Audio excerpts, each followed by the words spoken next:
ଆଉ ଗୋଟେ ଆଜ୍ଞା ଆମ ଭାଗବତରେ ଯୋଉ ଷଡ଼ ସମ୍ବାଦ ଅଛି, ଷଡ଼ ସମ୍ବାଦ ମାନେ କଣ? ଷଡ଼ ସମ୍ବାଦ ଦୁଇ ଜଣ ମିଶିକି ଗୋଟେ ସମ୍ବାଦ ହେଇଛି। ନାଇଁ ନାଇଁ, ଷଡ଼ ସମ୍ବାଦ ଅର୍ଥ ହଉଛି, ଆପଣ ଶୁଣନ୍ତୁ, ଆଜ୍ଞା ଯେ ଆଜ୍ଞା ମନେକର ଯୋଉ ମୁଁ ଆପଣଙ୍କୁ କଥା କହିଲି ହେଲା, ଆଜ୍ଞା ଆପଣ ଯାଇକି ଆପଣ ଆଉ ଜଣକୁ କହିଲେ, ହଁ ଏଟା ଦୁଇ ସମ୍ବାଦ ହେଇଗଲା। ମୁଁ ଆପଣଙ୍କୁ କହିଲି, ଆପଣ ସେଇ ଆଜ୍ଞା କଥାଟା ଯାଇକି ଆପଣଙ୍କ ଆଉ ଜଣେ ବନ୍ଧୁକୁ କହିଲେ। ହଁ ତେଣୁ ମୋ ଆପଣଙ୍କ ଭିତରେ ଗୋଟିଏ ସମ୍ବାଦ, ଆପଣଙ୍କ ଆପଣ ବନ୍ଧୁଙ୍କ ଭିତରେ ମଧ୍ୟ ଗୋଟିଏ ସମ୍ବାଦ। ଆଜ୍ଞା ଏଟା ଦୁଇ ସମ୍ବାଦ। ଏମିତି ହଁ ସେ ଭାଗବତ 6 ଯୋଡ଼ା ଲୋକଙ୍କ ଭିତରେ କଥିତ ହେଇଛି। ହଁ ହଁ ସେଥିପାଇଁ ତାକୁ ଷଡ଼ ସମ୍ବାଦ ବୋଲି କୁହାଯାଏ। ହଁ। ଆଉ ଗୋଟିଏ ଯଦି ସେଇଟାକୁ ଆମେ ଯଦି ଷଡ଼ ସମ୍ବାଦକୁ ଯଦି ସରଳ ମାର୍ଗରେ ବୁଝିବା, ସେଇ ଷଡ଼ ସମ୍ବାଦଟା କଣ ହେଇପାରେ? ହଁ, ସେ ଷଡ଼ ସମ୍ବାଦ ମୁଁ ବୁଝେଇ ଦେଇଛି ସେଥିରେ। କୋଉଥିରେ? ସେଇ ଯୋଉ ଛରିମାର୍ଥ ଗୀତା ଭାଗବତ ଯୋଉଟା କହୁଛନ୍ତି, ମୁଁ ସେଇଥିରେ ଆଜ୍ଞା ଷଡ଼ ସମ୍ବାଦ ବୁଝେଇ ଦେଇଛି। କଣ ବୁଝିଲେ କି? ସେ ଏପିସୋଡ ତ ମୁଁ ବୋଧେ ଦେଖିନଥିବି। ପାଇନାହାନ୍ତି ଆଜ୍ଞା ବୁଝିଲେ। ଶୁଣନ୍ତୁ, ଆମର ଆଜ୍ଞା କହୁଛି ନାହାଙ୍ଗ ତିଷ୍ଠାମି ବୈକୁଣ୍ଠେ ଯୋଗୀ ନାମ ହୃଦୟନଚ ମଧୁଗତା ଯତ୍ର ଗାୟନ୍ତି ତତ୍ର ତିଷ୍ଠାମି ନାରଦ। ଏଟା ଆଜ୍ଞା ଲାଷ୍ଟକୁ ସେ କହିଲେ ବୁଝିଲେ। ଶୁକ ପରିଚିତ ସମ୍ବାଦ ଆଧାର ଚକ୍ର, କବି ଆଜ୍ଞା ନିମିଷ ସମ୍ବାଦମ ଲିଙ୍ଗ ଚକ୍ର, ନାରଦମ ହଉ ବସୁଦେବ ନାଭିଚକ୍ର, ଅବଧୂତ ଯଦୁରାଜନ ହୃଦଚକ୍ର, ସୁତ ସୌନକମୁନିନା କଣ୍ଠଚକ୍ର, କୃଷ୍ଣ ଉଦ୍ଧବ ସମ୍ବାଦଂ ଲଲାଟ ଚକ୍ର, ଏତାନି ଷଡ଼ ସମ୍ବାଦଂ ଭଗବତ ଭାବୁକଜନା ନାହାଙ୍ଗ ତିଷ୍ଠାମି ବୈକୁଣ୍ଠେ ଯୋଗୀନାଂ ହୃଦୟନଚ ମଦ୍ଭକ୍ତା ଯତ୍ର ଗାୟନ୍ତି ତତ୍ର ତିଷ୍ଠାମି ନାରଦ। ଏଇ ଯୋଉ ଷଡ଼ ସମ୍ବାଦ 6ଟି ଚକ୍ର, ଆଧାର ଲିଙ୍ଗନାଭି ହୃଦ ଚକ୍ର, ଏଇ ଆଜ୍ଞା 6ଟି ଚକ୍ରରେ 6ଟି ସମ୍ବାଦ ଅଛି। ଅର୍ଥାତ୍ ଆଜ୍ଞା ଆଜ୍ଞା ବୁଝେଇ ଦଉଛି ଷଡ଼ ସମ୍ବାଦର ତତ୍ତ୍ୱ ଅର୍ଥଟା କଣ, ମୁଁ ବୁଝେଇ ଦଉଛି ଶୁଣନ୍ତୁ। ଆଜ୍ଞା ଭଗବାନ ଆମ 6ଟି ଚକ୍ରରେ 6 ପ୍ରକାରର ରୂପ ଧାରଣ କରନ୍ତି। ଆଜ୍ଞା ଏବଂ ତାଙ୍କର ଭକ୍ତ ମଧ୍ୟ 6ଟି ରୂପ ଧାରଣ କରେ। ହଁ ଧାରଣ କରିକିରି ସେ 6 ଦୁନେ 12 ଯୋଡ଼ା ନାମରେ ନାମିତ ହେଇଛନ୍ତି ପୁରୁଣା ଶାସ୍ତ୍ର ଅନୁସାରେ। ହେଇକି ଆଜ୍ଞା ଗୋଟିଏ ଗୋଟିଏ ଚକ୍ରରେ ଗୋଟିଏ ଗୋଟିଏ କଥା ସେମାନେ କହିଛନ୍ତି। ଆଜ୍ଞା ଆକୁ ଷଡ଼ ସମ୍ବାଦ ବୋଲିକି କୁହାଯାଏ। ହଁ ହଁ ଏବଂ ତାର ଆହୁରି ଅର୍ଥ ଅଛି, ମୁଁ ଯାହାକୁ ବୁଝେଇ ସାରିଛି, ବର୍ତ୍ତମାନ ତ ସମୟ ନାହିଁ। ମୁଁ ଆପଣଙ୍କୁ ଆଜ୍ଞା ସେଇ ଏପିସୋଡରେ ସବୁ ଗୋଟି ଗୋଟି କରିକି ସବୁ ବୁଝେଇ ଦେଇଛି, କେମିତି କଣ ହେଲା, କେମିତି ଦେହ ସୃଷ୍ଟି ହେଲା, କେମିତି ଆତ୍ମା ସୃଷ୍ଟି ହେଲା। ତାକୁ ଟିକେ ଖେଳେଇକି ଦେଖିଲେ ଜାଣିଯିବ। କାହିଁକିନା ସବୁ ହଁ କଥା ତ ସବୁବେଳେ ମନେ ପଡ଼ିବ ନାହିଁ। ଆଜ୍ଞା। ଯେତେବେଳେ ଯୋଉ ଆଉ କଥା ଗୋଟେ ମନେ କଥା ଆଜ୍ଞା, ମୋର ବୁଝିବାରେ ଟିକେ ରହିଗଲା ହଁ ଯେ ଆଉ ଗୋଟେ ଆପଣ ଯୋଉଟା କି ଜୀବ ଜନ୍ମ ହେବାଟା ଗୋଟେ ଏପିସୋଡ ଛାଡିଥିଲେ ହଁ ମାତୃ ଗର୍ଭରେ। ହଁ ତ ଜୀବ ଯେତେବେଳେ ସେ ଜୀବ ଯିବାର ନିକଟେ ନେଇ ସଞ୍ଚୟ ଅନ୍ୟ ଘଟେ, ତ ଅନ୍ୟ ଘଟକେ ସେ କୋଉ ମାଧ୍ୟମରେ, ସେ ବାୟୁ ମାଧ୍ୟମରେ ଯାଉଛି ନା ଖାଦ୍ୟ ମାଧ୍ୟମରେ ଯାଉଛି, ଅନ୍ୟ ଘଟକେ ମୁଁ ଟିକେ ବୁଝିପାରିଲିନି। ନା, ଏ ଜୀବ ମରଣ ନିକଟେ ବେଗେ ଚିନ୍ତଇ ଅନ୍ୟ ଘଟେ। ଆଜ୍ଞା ବୁଝିଲେ କି? ସେ ଯେତେବେଳେ ମୃତ୍ୟୁ ସମୟ ହେଇଯାଏ, ସେ ଆଉ ଆଜ୍ଞା ଗୋଟେ ଘଟରେ ପଶିବା ପାଇଁ ସେ ଚିନ୍ତା କରେ। ସିଏ ଚିନ୍ତା କରେ କଣ, ତାର ଭୋଗ ଭୋଗ ଗୁଡାକ ଅଟୋମେଟିକ ନିର୍ଦ୍ଧାରିତ ହେଇଯାଏ। ମୁଁ ଆପଣଙ୍କୁ ଆଜ୍ଞା ଗୋଟେ ଛୋଟିଆ ଉଦାହରଣ ଦଉଛି, ଯେ ଆଜ୍ଞା ଯେତେବେଳେ ଗୋଟେ ଲୋକର ଟ୍ରାନ୍ସଫର ଟାଇମ ଆସିଗଲା, ହଁ ବୁଝିଲେ, ଆଜ୍ଞା ଯେତେବେଳେ ହଁ ତାର ହଁ ନିର୍ଦ୍ଧାରିତ ହେଇଗଲା ସେ କୋଉ ଜାଗାକୁ ଯିବ, ସେଟା ଅଟୋମେଟିକ ଆଜ୍ଞା ତା କର୍ମ ଅନୁସାରେ ଦିଆଗଲା। ଯଦି ସେ ଆଜ୍ଞା ଦୁଷ୍ଟ ଲୋକଟା ହେଇଥିବ, ତାକୁ ଗୋଟେ ବଣ ଜଙ୍ଗଲ ଆଡକୁ ପଠେଇ ଦିଆଗଲା। ଗୋଟେ ହଁ ଆଜ୍ଞା ଟାଉଟର ଲୋକ ଯଦି ହେଇଥିବ, ଯଦି ଗୋଟେ ଭଲ ଇନୋସେଣ୍ଟ ଲୋକ ହେଇଥିବ, ତାକୁ ଆମେ ସହର ବଜାର କି ଭଲ ଜାଗାରେ ଆମେ ତାକୁ ସ୍ଥାନ ଦଉଛନ୍ତି। ଆମେ ହଁ ସେ ଯୋଉ ଲୋକଟିକି ଯେତେବେଳେ ଟ୍ରାନ୍ସଫର ହୁଏ, ତାକୁ ଯୋଉ ପୋଜିସନ ଦିଆଯାଏ, ସେ ଆଜ୍ଞା ପୋଜିସନ ଟା ତାର କର୍ମ ଅନୁସାରେ ତାକୁ ଦିଆଯାଏ। ଆଜ୍ଞା ଆଜ୍ଞା ତେଣୁ ସିଏ ଯୋଉଭଳି ପ୍ରକାରର କର୍ମର ଅଧିକାରୀ, ତାକୁ ସେଇଭଳି ଦିଆଯାଏ।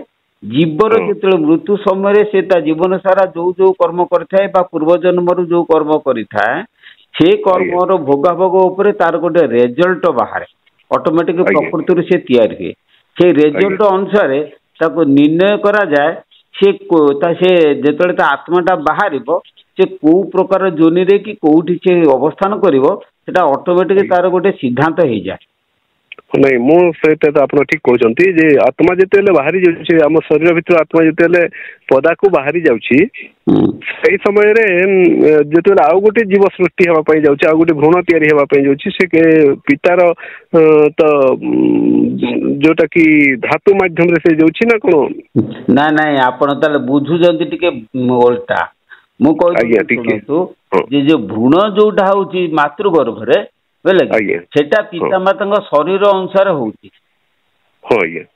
किंतु ये जो आत्माटा जाउची ए आत्मार शरीर सहित किसी संपर्क ना सी आत्माटी जेतले जाए से आत्माटी जाइकी से माने कर्म अनुसार से जेकोसी गोटे पिता कि मातार शरीर को से आश्रय करे हाँ जिते आश्रय कर माध्यम से आश्रय कर श्वास माध्यम ना कौन ना श्वास माध्यम जाऊ नहीं जे शरीर रु जिते आत्मा जाए है कि आमर कर्म अनुसार तार 5टा इंद्रिय अच्छी कर्ण चक्षु नासा जिह्वा चर्म से कौन गोटे इंद्रिय देकी से पड़ेब जो जन्म ग्रहण करने जीव से इंद्रिय देकी जो बाहर जाए से पवन में मिसी जाए बुझे कि पवन में मिसिकी सी कौन हुए ना अग्नि देह मिसे अग्नि रे 2टा रूप अच्छी गीतार से कथा कहती गोटे हूँ धूम रूप धूमेना बियते बन्ही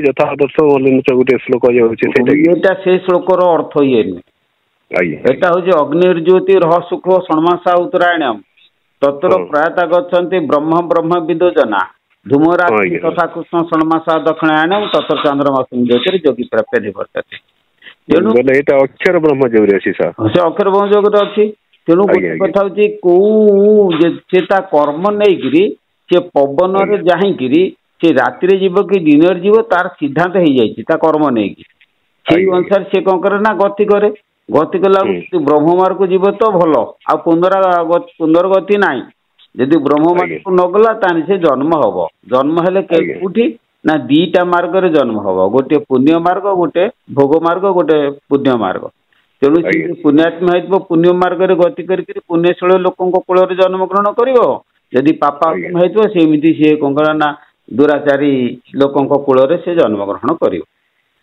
कर्म नहीं कि जन्म ग्रहण करे ठीक अच्छे मु तो आपन को आगर पारे फोन करी एपिसोड गुड़े मु देखो प्राय देखे आप जिते छाड़ुंट मु सब देखुची बहुत भल लगे देखिए या भल वीडियो सब छाड़ी 2-3 दिन भितर या पर गीता छड़ा हबो बुझले ना आपण तो गीता छाड़ुथिले बहुत भल लागुथिला किंतु मझिरे आउ पारे 2-4 तो नहीं 5-6 मास पूर्वरु आपण गोटे एपिसोड छाड़ी थिले जोटा कि 24 गुरु किंतु मु पाउनी एबे देखिले से यूट्यूब रे तो आपण मारले केवल गोटे बाहरुची गोटे 24 गुरु मध्य गोटे गुरु रोटा बाहरुची आउ तो से यूट्यूब रे मध्य आसुनी हाँ से नाम गुड़ाक सब केमिति सजेकी देले आपण माने पाइबे से टेक्निक ता मते जणा नाही मु गोटे पिला को कहि से टेक्निक कहिदेले मु सेही हिसाब रे पकेले आपण पाखु जाई पहुंचीबो